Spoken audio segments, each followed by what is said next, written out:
नमस्ते। आइए सुनते हैं कथा सम्राट मुंशी प्रेमचंद की लिखी कहानी अनुभव। प्रियतम को 1 वर्ष की सजा हो गई और अपराध केवल इतना था कि 3 दिन पहले जेठ की तपती दोपहरी में उन्होंने राष्ट्र के कई सेवकों का शरबत पान से सत्कार किया था। मैं उस वक्त अदालत में खड़ी थी। कमरे के बाहर सारे नगर की राजनीतिक चेतना किसी बंदी पशु की भांति खड़ी चीत्कार कर रही थी। मेरे प्राणधन हथकड़ियों से जकड़े हुए लाए गए। चारों ओर सन्नाटा छा गया। मेरे भीतर हाहाकार मचा हुआ था, मानो प्राण पिघला जा रहा हो। आवेश की लहरें सी उठ उठकर समस्त शरीर को रोमांचित किए देती थीं। इतना गर्व मुझे कभी नहीं हुआ था। वह अदालत, कुर्सी पर बैठा हुआ अंग्रेज अफसर, लाल जरीदार पगड़ियां बांधे हुए पुलिस के कर्मचारी, सब के सब मेरी आंखों में तुच्छ जान पड़ते थे। बार बार जी में आता था दौड़कर जीवन धन के चरणों में लिपट जाऊं और उसी दशा में प्राण त्याग दूं। कितनी शांत, अविचलित, तेज और स्वाभिमान से प्रदीप्त मूर्ति थी। ग्लानि, विषाद या शोक की छाया भी न थी। नहीं, उन होठों पर एक स्फूर्ति से भरी हुई मनोहारिणी ओजस्वी मुस्कान थी। इस अपराध के लिए 1 वर्ष का कठिन कारावास। वाह रे न्याय, तेरी बलिहारी है। मैं ऐसे 1000 अपराध करने को तैयार थी। प्राणनाथ ने चलते समय एक बार मेरी ओर देखा, कुछ मुस्कुराए, फिर उनकी मुद्रा कठोर हो गई।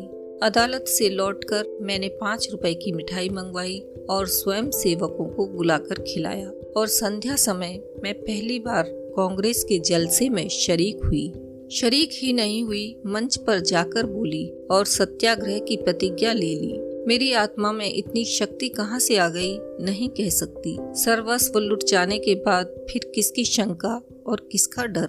विधाता का कठोर से कठोर आघात भी अब मेरा क्या अहित कर सकता था। दूसरे दिन मैंने 2 तार दिए, एक पिताजी को, दूसरा ससुर जी को। ससुर जी पेंशन पाते थे, पिताजी जंगल के महकमे में अच्छे पद पर थे। पर सारा दिन गुजर गया, तार का जवाब नदारद। दूसरे दिन भी कोई जवाब नहीं। तीसरे दिन दोनों महाशयों के पत्र आए। दोनों जामे से बाहर थे। ससुर जी ने लिखा, आशा थी तुम लोग बुढ़ापे में मेरा पालन करोगे। तुमने उस आशा पर पानी फेर दिया। क्या अब चाहती हो मैं भिक्षा मांगूं? मैं सरकार से पेंशन पाता हूँ। तुम्हें आश्रय देकर मैं अपनी पेंशन से हाथ नहीं धो सकता। पिताजी के शब्द इतने कठोर तो न थे, पर भाव लगभग ऐसा ही था। इसी साल उन्हें ग्रेड मिलने वाला था। वह मुझे बुलाएंगे तो संभव है ग्रेड से वंचित होना पड़े। हाँ, वह मेरी सहायता मौखिक रूप से करने को तैयार थे। मैंने दोनों पत्र फाड़कर फेंक दिए और उन्हें कोई पत्र न लिखा। हाय रे स्वार्थ, तेरी माया कितनी प्रबल है। अपना ही पिता केवल स्वार्थ में बाधा पड़ने के भय से लड़की की तरफ से इतना निर्दय हो जाए। अपना ससुर अपनी बहू की ओर से इतना उदासीन हो जाए। मगर अभी मेरी उम्र ही क्या है, अभी तो सारी दुनिया देखने को पड़ी है। अब तक मैं अपने विषय में निश्चिंत थी, लेकिन अब नई चिंता सवार हुई। इस निर्जन घर में निराधार, निराश्रय कैसे रहूंगी? मगर जाऊंगी कहाँ? अगर कोई मर्द होती तो कांग्रेस के आश्रम में चली जाती या कोई मजूरी कर लेती। मेरे पैरों में नारीत्व की बेड़ियां पड़ी हुई थीं। अपनी रक्षा की इतनी चिंता न थी जितनी अपने नारीत्व की रक्षा की। अपनी जान की फिक्र न थी, पर नारीत्व की ओर किसी की आंख भी न उठनी चाहिए। किसी की आहट पाकर मैंने नीचे देखा। 2 आदमी खड़े थे। जी में आया पूछूं तुम कौन हो और यहाँ क्यों खड़े हो? मगर फिर ख्याल आया, मुझे यह पूछने का क्या हक। आम रास्ता है, जिसका जी चाहे खड़ा हो। पर मुझे खटका हो गया। उस शंका को किसी तरह दिल से निकाल न सकती थी। वह एक चिंगारी की भांति हृदय के अंदर समा गई थी। गर्मी से देह फूकी जाती थी, पर मैंने कमरे का द्वार भीतर से बंद कर लिया। घर में एक बड़ा सा चाकू था, उसे निकालकर सिरहाने रख लिया। वह शंका सामने बैठी घूरती हुई मालूम होती थी। किसी ने पुकारा, मेरे रोए खड़े हो गए। मैंने द्वार से कान लगाया, कोई मेरी कुंडी खटखटा रहा था। कलेजा धक धक करने लगा। वही दोनों बदमाश होंगे, क्यों कुंडी खटखटा रहे हैं? मुझसे क्या काम है? मुझे झुंझलाहट आ गई। मैंने द्वार खोला और छज्जे पर खड़ी होकर जोर से बोली, कौन कुंडी खड़खड़ा रहा है? आवाज सुनकर मेरी शंका शांत हो गई। कितना ढांढस हो गया। यह बाबू ज्ञानचंद थे। मेरे पति के मित्रों में इनसे ज्यादा सज्जन दूसरा नहीं है। मैंने नीचे जाकर द्वार खोल दिया। देखा तो एक स्त्री भी थी। वह मिसेज ज्ञानचंद थी। यह मुझसे बड़ी थी। पहले पहल मेरे घर आई थी। मैंने उनके चरण स्पर्श किए। हमारे वहाँ मित्रता मर्दों तक ही रहती है, औरतों तक नहीं जाने पाती। दोनों जने ऊपर आए। ज्ञान बाबू एक स्कूल में मास्टर हैं, बड़े ही उदार, विद्वान, निष्कपट। पर आज मुझे मालूम हुआ कि उनकी पथ प्रदर्शिका उनकी स्त्री है। वह दोहरे बदन की प्रतिभाशाली महिला थी। चेहरे पर ऐसा रौब था मानो कोई रानी हो। सिर से पांव तक गहनों से लदी हुई। मुख सुंदर न होने पर भी आकर्षक था। शायद मैं उन्हें कहीं और देखती तो मुंह फेर लेती। गर्व की सजीव प्रतिमा थी। वह बाहर जितनी कठोर, भीतर उतनी ही दयालु। घर कोई पत्र लिखा? यह प्रश्न उन्होंने कुछ हिचकते हुए किया। मैंने कहा, हाँ लिखा था। कोई लेने आ रहा है? जी नहीं। ना पिताजी अपने पास रखना चाहते हैं, ना ससुर जी। तो फिर क्या? अभी तो यहीं पड़ी हूँ। तो मेरे घर क्यों नहीं चलती? अकेले तो इस घर में मैं रहने ना दूंगी। खुफिया के 2 आदमी इस वक्त भी डटे हुए हैं। मैं पहले ही समझ गई थी दोनों खुफिया के आदमी होंगी। ज्ञान बाबू ने पत्नी की ओर देखकर मानो उसकी आज्ञा से कहा, तो मैं जाकर तांगा लाऊं? देवी जी ने इस तरह देखा मानो कह रही हूँ, क्या अभी तुम यहीं खड़े हो? मास्टर साहब चुपके से द्वार की ओर चले। ठहरो, देवी जी बोली, क्या तांगे लाओगे? क्या? मास्टर साहब घबरा गए। हाँ क्या? एक तांगे पर 3 सवारियां ही बैठेंगी। संदूक, बिछावन, बर्तन भांडे क्या मेरे सिर पर जाएंगे? तो 2 लेता आऊंगा। मास्टर साहब डरते डरते बोले, एक तांगे में कितना सामान भर दोगे? तो 3 लेता आऊं। अरे तो जाओगी भी? जरा सी बात के लिए घंटा भर लगा दिया। मैं कुछ कहने न पाई थी कि ज्ञान बाबू चल दिए। मैंने सकुचाते हुए कहा, बहन तुम्हें मेरे जाने से कष्ट होगा। देवी जी ने तीक्ष्ण स्वर में कहा, हाँ होगा तो अवश्य।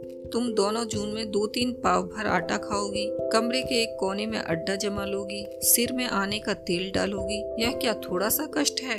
मैंने झेपते हुए कहा, आप तो बना रही हैं। देवी जी ने सहृदय भाव से मेरा कंधा पकड़कर कहा, जब तुम्हारे बाबूजी लौट आए तो मुझे भी अपने घर मेहमान रख लेना। मेरा घाटा पूरा हो जाएगा। अब तो राजी हुई? चलो असबाब बांधो, खाट वाट कल मंगवा लेंगी। मैंने ऐसी सहृदय, उदार, मीठी बातें करने वाली स्त्री नहीं देखी। मैं उनकी छोटी बहन होती तो भी शायद इससे अच्छी तरह ना रखती। चिंता या क्रोध को तो जैसे उन्होंने जीत लिया हो। सदैव उनके मुख पर मधुर विनोद खेला करता था।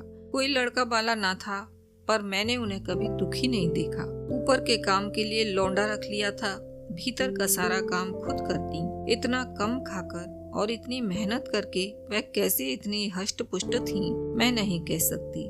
विश्राम तो जैसे उनके भाग्य में लिखा ही नहीं था। जेठ की दोपहरी में भी ना लेटती थीं। हाँ, मुझे कुछ न करने देती। उस पर जब देखो कुछ खिलाने को सिर पर सवार। मुझे यहाँ बस यही एक तकलीफ थी। मगर 8 ही दिन गुजरे थे कि एक दिन मैंने उन्हीं दोनों खुफियों को नीचे बैठे देखा। मेरा माथा ठनका। यह अभागे यहाँ भी मेरे पीछे पड़े हैं। मैंने तुरंत बहन जी से कहा, वे दोनों बदमाश यहाँ भी मंडरा रहे हैं। उन्होंने हिकारत से कहा, कुत्ते हैं, फिरने दो। मैं चिंतित होकर बोली, कोई स्वांग ना खड़ा करें। उसी बेपरवाही से बोली, भौंकने के सिवा और क्या कर सकते हैं? मैंने कहा, काट भी तो सकते हैं। हंसकर बोली, इसके डर से कोई भाग तो नहीं जाता ना?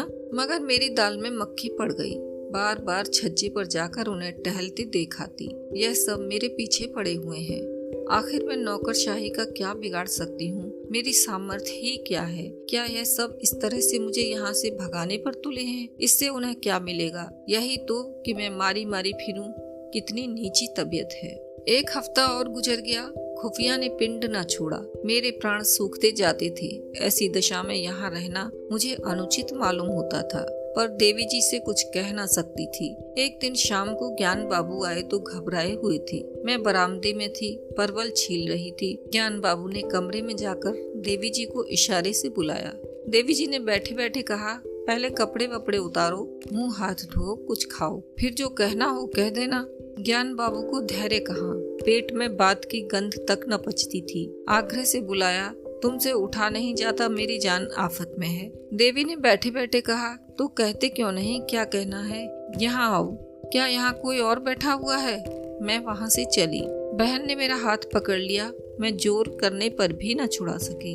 ज्ञान बाबू मेरे सामने न कहना चाहते थे, पर इतना सब्र भी न था कि जरा देर रुक जाते। बोले, प्रिंसिपल से मेरी लड़ाई हो गई। देवी ने बनावटी गंभीरता से कहा, सच? तुमने उसे खूब पीटा ना? तुम्हें दिल लगी सूझती है, यहाँ नौकरी जा रही है। जब यह डर था तो लड़े क्यों? मैं थोड़े ही लड़ा, उसी ने मुझे बुलाकर डांटा।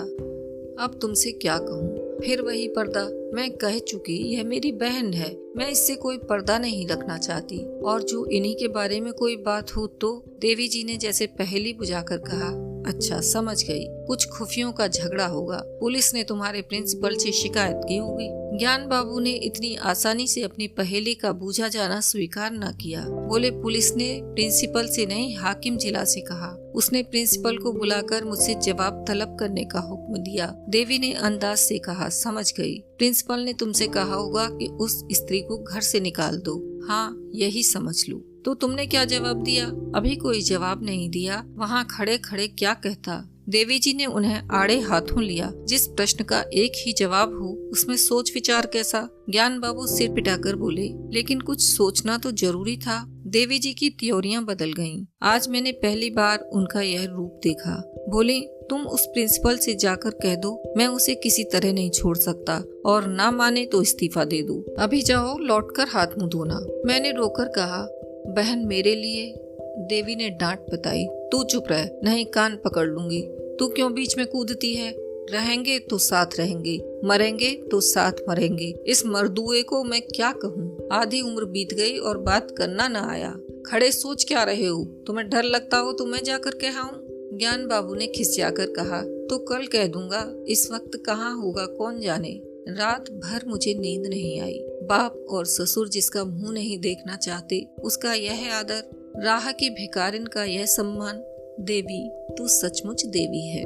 दूसरे दिन ज्ञान बाबू चले तो देवी ने फिर कहा, फैसला करके घर आना। यह ना हो कि फिर सोचकर जवाब देने की जरूरत पड़े। ज्ञान बाबू के चले जाने के बाद मैंने कहा, तुम मेरे साथ बड़ा अन्याय कर रही हो बहन जी। मैं यह कभी नहीं देख सकती कि मेरे कारण तुम्हें यह विपत्ति झेलनी पड़े।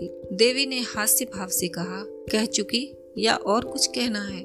कह चुकी, मगर अभी बहुत कुछ कहूँगी। अच्छा बता, तेरे प्रियतम क्यों जेल गए? इसीलिए तो कि स्वयं सेवकों का सत्कार किया था। स्वयं सेवक कौन है?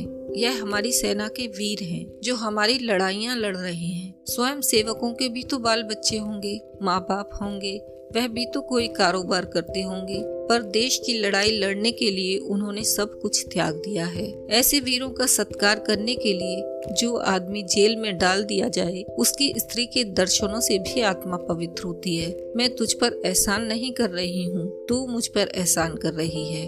मैं इस दया सागर में डुबकियां खाने लगी। बोलती क्या? शाम को जब ज्ञान बाबू लौटे तो उनके मुख पर विजय का आनंद था। देवी ने पूछा, हार की जीत?